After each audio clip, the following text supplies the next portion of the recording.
Altı çocuk. Bayağı iyi şey. Bunlara gidiyor. Değil ya. Var mı? Tamam. Koyma.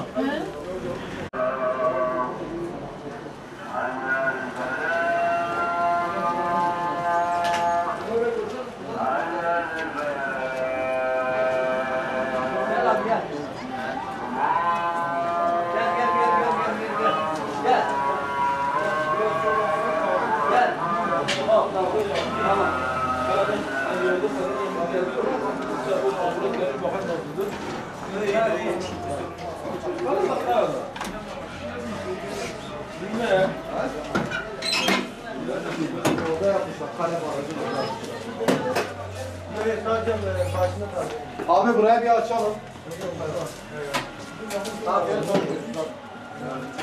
Tamam, yok kendi abi indiriyor.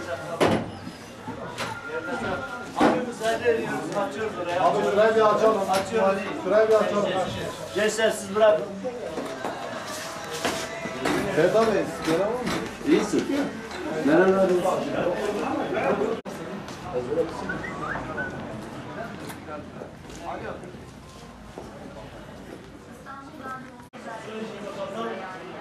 Ha, acaba şuralar böyle açık kalsın.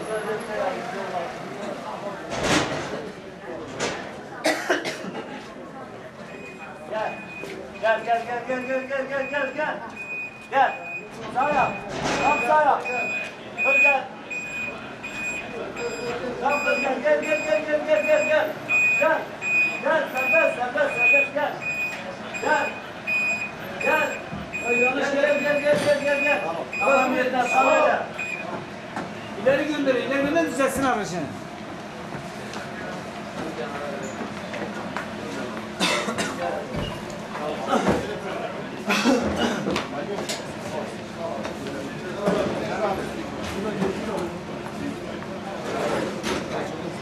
Abi müsaade Şurayı edin. bir açalım abi, açalım.